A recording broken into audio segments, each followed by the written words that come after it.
तो हेलो दोस्तों, नमस्कार। स्वागत है आप सभी का एक बार फिर से आपके अपने यूट्यूब चैनल GK बाय राज सर क्लासेस में। आइए दोस्तों, आज हम जानेंगे 26 सितंबर 2023 का करंट अफेयर।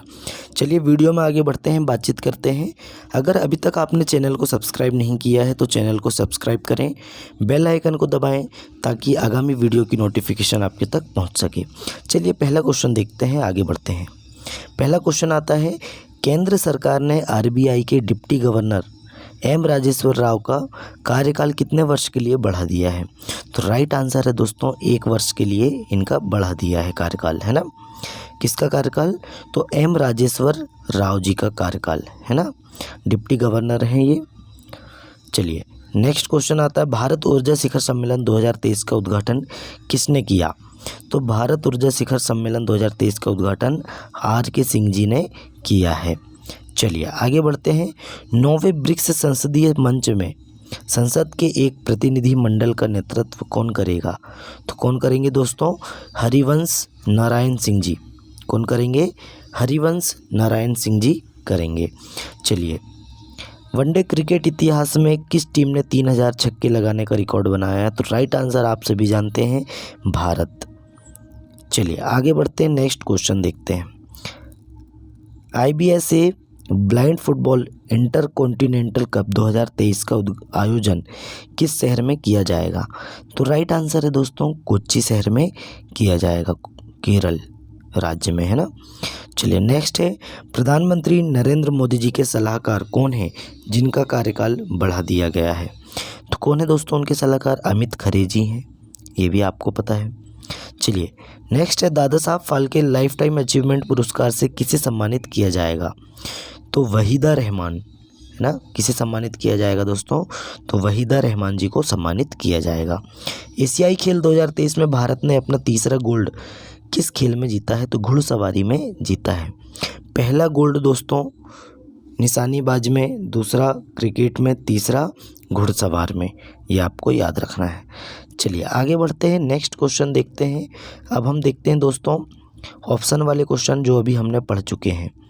तो केंद्र सरकार ने RBI के डिप्टी गवर्नर का M राजेश्वर राव जी का कार्यकाल कितने वर्ष के लिए बढ़ा दिया है? तो 1 वर्ष के लिए बढ़ा दिया है। 9वें ब्रिक्स संसदीय मंच संसद के एक प्रतिनिधि मंडल का नेतृत्व कौन करेगा? तो राइट आंसर है दोस्तों, हरिवंश नारायण सिंह जी करेंगे।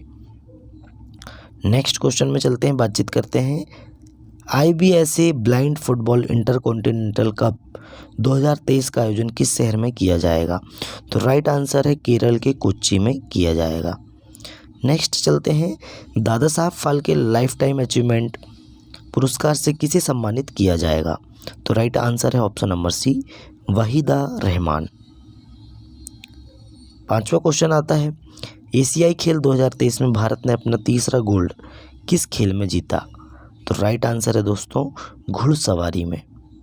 चलिए आगे बढ़ते हैं, नेक्स्ट क्वेश्चन देखते हैं। वनडे क्रिकेट इतिहास में किस टीम ने 3000 छक्के लगाने का रिकॉर्ड बनाया है? Option number A, Bharat. Next है, भारत ऊर्जा शिखर सम्मेलन 2023 का उद्घाटन किसने किया है? तो राइट आंसर है दोस्तों, RK सिंह जी ने किया है। चलिए अब हम डिटेल वाले क्वेश्चन देख लेते हैं डिसीज X के बारे में। तो दोस्तों डिसीज X के बारे में देख लेते हैं। डिसीज X के कारण एक नए महामारी का जोखिम। देखिए दोस्तों, पिछले 3 साल से अधिक समय से वैश्विक स्तर पर कोरोना महामारी का जोखिम बना हुआ है। UK, US सहित कई देशों में नए वेरिएंट को लेकर स्वास्थ्य विशेषज्ञों ने अलर्ट किया है। इन वेरिएंट्स की संक्रामकता दर अधिक है, साथ ही इसके अतिरिक्त म्यूटेशंस के कारण उन लोगों में भी संक्रमण का जोखिम बना हुआ है जिनका वैक्सीनेशन हो चुका है या फिर जो पहले के संक्रमण के बाद शरीर में रोग प्रतिरक्षा विकसित कर चुके हैं, है ना। चलिए आगे बढ़ते हैं, नेक्स्ट क्वेश्चन में चलते हैं, बातचीत करते हैं। देखिए, हाइड्रोजन फ्यूल बस है। ग्रीन हाइड्रोजन से चलने वाली देश की पहली बस का हुआ अनावरण। देखिए 25 सितंबर 2023 को इंडियन ऑयल कॉरपोरेशन IOC, है ना, ने दोस्तों देश की पहली ग्रीन हाइड्रोजन संचालित बस का अनावरण करके स्वच्छ ऊर्जा में भारत के संक्रमण में एक महत्वपूर्ण मील का पत्थर हासिल किया। यह अभूतपूर्व पहल पर्यावरण के अनुकूल परिवहन विकल्पों को बढ़ावा देते हुए जीवाश्म ईंधन पर देश की निर्भरता को कम करने की दिशा में एक महत्वपूर्ण कदम है। तो किसने लॉन्च किया है? इंडियन ऑयल कॉरपोरेशन लिमिटेड, है ना।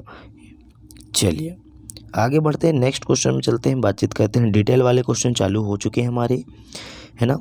स्टैंडर्ड एंड पुअर्स, देखिए दोस्तों, FY 2024 में 6% की दर से बढ़ेगी भारत की इकोनॉमी, है ना। S&P ग्लोबल रेटिंग ने आर्थिक परिदृश्य को प्रभावित करने वाले कई कारकों का हवाला देते हुए चालू वित्त वर्ष के लिए भारत की विकास दर के अनुमान को 6% पर फिर से दोहराया गया है। ये आपको याद रखना है। चलिए आगे बढ़ते हैं, नेक्स्ट क्वेश्चन में चलते हैं। देख सकते हैं आप, चीनी अनुसंधान जहाज के श्रीलंका दौरे पर चिंताएं बढ़ी। देखिए दोस्तों, भारत की अगुवाई के बाद संयुक्त राज्य अमेरिका ने अक्टूबर में श्रीलंका में एक चीनी अनुसंधान पोत की योजनाबद्ध यात्रा के बारे में चिंता व्यक्त की है। सी यान 6 नाम का चीनी जहाज, कौन से नाम का? सी यान 6 नाम का चीनी जहाज हिंद महासागर में 80 दिवसीय ऑपरेशन के दौरान वैज्ञानिक अनुसंधान परियोजनाओं को शुरू करने के लिए तैयार है, जिसमें 13 अनुसंधान टीमें शामिल हैं, है ना। कहाँ पे? श्रीलंका पे। चलिए आगे बढ़ते हैं, हिंद महासागर पे हैं ये, देख सकते हैं आप। भारत ने रचा इतिहास, घुड़सवारी में 41 साल बाद जीता गोल्ड मेडल। देखिए दोस्तों, एशियन गेम्स 2023 में भारतीय प्लेयर्स बहुत ही शानदार प्रदर्शन कर रहे हैं। आज तीसरे दिन भारत ने एशियाई गेम्स 2023 के घुड़सवारी ड्रेसाज इवेंट में गोल्ड मेडल जीतकर इतिहास रच दिया है। भारत को 41 साल बाद, कितने साल बाद दोस्तों? तो 41 साल बाद घुड़सवारी में गोल्ड मेडल मिला है। भारत के लिए अनुज अग्रवाल, हृदय विपुल चेड़ा, सुदप्ती हेजला और दिव्य कीर्ति सिंह ने कमाल कर दिया। चलिए आगे बढ़ते हैं, नेक्स्ट क्वेश्चन में चलते हैं, बातचीत करते हैं। ब्रिटिश अभिनेता David McCullum the man from UNCLE का 90 साल की उम्र में निधन हो गया है। 1960 के दशक की जासूसी drama the man from UNCLE में एक गुप्त एजेंट की भूमिका निभाने वाले ब्रिटिश अभिनेता डेविड मैकलम का 90 वर्ष की आयु में निधन हो गया है। मैकलम ने दोस्तों the great escape, the greatest story and ever told और अ नाइट टू रिमेंबर जैसी फिल्मों में भी अभिनय किया है। चलिए आगे बढ़ते हैं, बातचीत करते हैं, नेक्स्ट क्वेश्चन में चलते हैं। दोस्तों बहुत ही अच्छी बात है कि UAE को 75,000 टन गैर बासमती चावल का निर्यात करेगा भारत। भारत सरकार ने संयुक्त अरब अमीरात UAE को 75,000 टन गैर बासमती सफ़ेद चावल के निर्यात को मंजूरी दे दी है। इससे पहले विशेष रूप से घरेलू कीमतों पर अंकुश लगाने और घरेलू खाद्य सुरक्षा सुनिश्चित करने के लिए 20 जुलाई से गैर बासमती सफ़ेद चावल के निर्यात पर प्रतिबंध लगा दिया था। चलिए किस देश को अपन कर रहे हैं दोस्तों निर्यात? तो संयुक्त अरब अमीरात को, UAE। नेक्स्ट क्वेश्चन में चलते हैं, बातचीत करते हैं। देखिए ये आप देख सकते हैं C295 ये एयरक्राफ्ट है। भारतीय वायुसेना में शामिल हुआ C295 एयरक्राफ्ट। देखिए भारतीय वायुसेना का पहला C295 ट्रांसपोर्ट एयरक्राफ्ट औपचारिक तौर पर वायुसेना में शामिल कर लिया गया है। रक्षा मंत्री श्री राजनाथ सिंह जी गाजियाबाद के हिंडन एयरबेस पर एक समारोह में ये विमान एयरक्राफ्ट को सौंपा, है ना। और इसके साथ ही दोस्तों राजनाथ सिंह जी ने भारत ड्रोन शक्ति 2023 का भी उद्घाटन करने वाले हैं, ये भी आपको याद रखना है। नेक्स्ट क्वेश्चन में चलते हैं, कैटरीना कैफ के बारे में देख लेते हैं। कैटरीना कैफ बनी यूनिक्लो इंडिया की ब्रांड एम्बेसडर। यूनिक्लो इंडिया की ब्रांड एम्बेसडर कौन बनी है? कैटरीना कैफ बनी है, अभिनेत्री हैं। जापानी कपड़ों की दिग्गज कंपनी, है ना, जापान की है ये कंपनी। जापानी कपड़ों की दिग्गज कंपनी यूनिक्लो ने बॉलीवुड अभिनेत्री कैटरीना कैफ के साथ अपनी साझेदारी की घोषणा की है, जिससे वह भारत में ब्रांड की पहली एम्बेसडर बन गई हैं। यह सहयोगी यूनिक्लो की भारतीय बाजार में अपनी उपस्थिति का विस्तार करने और अपने फॉल विंटर 2023 अभियान को बढ़ावा देने की रणनीति का हिस्सा है। चलिए आगे बढ़ते हैं, नेक्स्ट क्वेश्चन देखते हैं। प्रेमिला मलिक बनी ओडिशा विधानसभा की पहली महिला स्पीकर। देखिए दोस्तों, ओडिशा विधानसभा की पहली महिला स्पीकर कौन बनी है? तो प्रेमिला मलिक जी बनी है ना। और देखिए बीजू जनता पार्टी की यह सदस्य हैं प्रेमिला मलिक, जो कि ओडिशा विधानसभा की पहली महिला अध्यक्ष बनी है ना।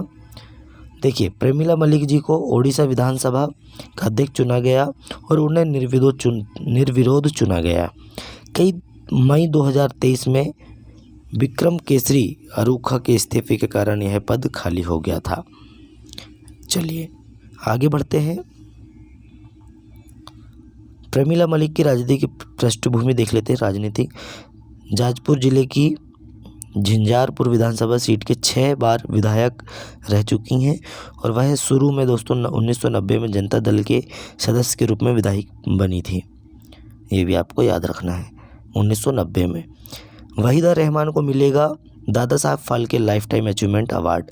देखिए 26 सितंबर 2023 को केंद्रीय सूचना और प्रसारण मंत्री अनुराग सिंह ठाकुर जी ने घोषणा की कि अनुभवी और निपुण अभिनेत्री वहीदा रहमान को सिनेमा की दुनिया में भारत के सर्वोच्च सम्मान प्रतिष्ठित Dada Saheb Phalke life time achievement पुरस्कार से सम्मानित किया जाएगा। देख सकते हैं आप इनकी जो फिल्म है, बहुमुखी प्रतिभा के लिए जाने जाने वाली ये अभिनेत्री वहीदा रहमान जी प्यासा, CID, गाइड, कागज के फूल, खामोशी और त्रिशूल सहित कई फिल्म में अपनी भूमिका निभा चुकी हैं।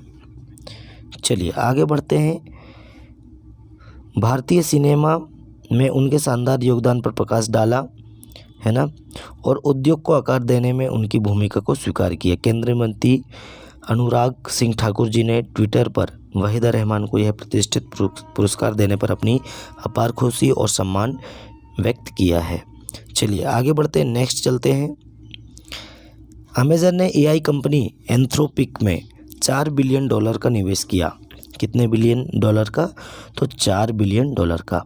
अमेज़न ने AI कंपनी एंथ्रोपिक $4 बिलियन का निवेश किया है। इस सौदे के बाद Amazon, Microsoft, Google, open AI की फहरिस्त में शामिल हो गई है।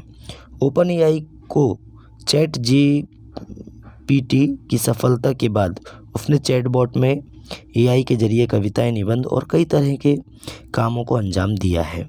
चलिए आगे बढ़ते हैं, नेक्स्ट क्वेश्चन में देख लेते हैं। भारतीय महिला क्रिकेट टीम ने श्रीलंका को हराकर जीता गोल्ड मेडल। देखिए एशियाई खेलों की क्रिकेट प्रतियोगिता में एक उल्लेखनीय पदार्पण प्रदर्शन है। भारत ने मजबूत श्रीलंकाई टीम के खिलाफ जीत हासिल की है, 19 रन की जीत हासिल की है और स्वर्ण पदक जीता है। ये आपको याद रखना है। चलिए आगे बढ़ते हैं।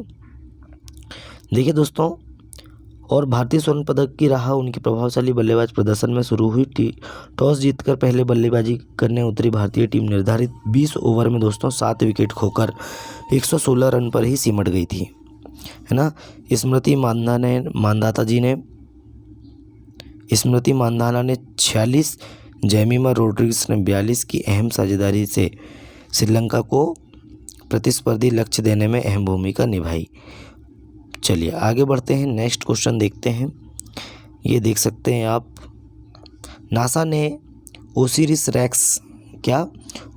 रेक्स मिशन के जरिए क्षुद्र ग्रह बेन्नू का नमूना पृथ्वी पर उतारा, है ना। तो देखिए दोस्तों, नासा ने हाल ही में एक महत्वपूर्ण उपलब्धि हासिल की। दरअसल अमेरिकी अंतरिक्ष एजेंसी नासा का एक कैप्सूल क्षुद्र ग्रह बेन्नू का नमूना लेकर हमारी पृथ्वी पर उतरा है।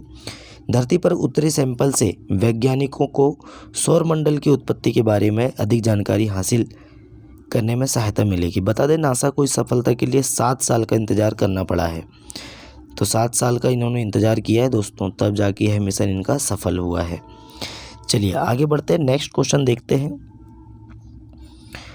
नेपाल चीन ने 12 समझौतों पर हस्ताक्षर किए। यात्रा के परिणाम पर करीब से नजर आए दोनों प्रधानमंत्री और राष्ट्रपति चीन के।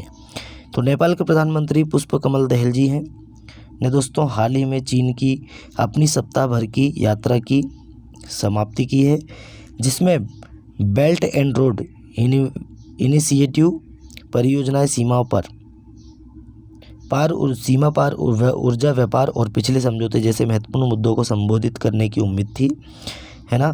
तो इन्होंने दोस्तों कितने 12 समझौते पर हस्ताक्षर किए हैं। ये समझौते दोस्तों प्रधानमंत्री पुष्पकमल दहल और चीन के प्रधानमंत्री ली कियांग के बीच प्रतिनिधिमंडल स्तर की बातों का नतीजा है। चलिए आगे बढ़ते हैं, नेक्स्ट क्वेश्चन देखते हैं। और आज का हमारा लास्ट क्वेश्चन है, विश्व पर्यावरण स्वास्थ्य दिवस, है ना, कब मनाया जाता है दोस्तों? हर साल 26 सितंबर को मनाया जाता है विश्व पर्यावरण स्वास्थ्य दिवस। मनुष्यों और उनके पर्यावरण के बीच जटिल संबंधों को उजागर करने के लिए मनाया जाता है। यह वार्षिक पालन हमारे कल्याण पर, हमारे परिवेश के गहन प्रभाव पर जोर देता है ना। तो कब मनाया जाता है विश्व पर्यावरण स्वास्थ्य दिवस? तो 26 सितंबर को प्रतिवर्ष मनाया जाता है। तो दोस्तों आज का वीडियो हमारा यहीं समाप्त होता है।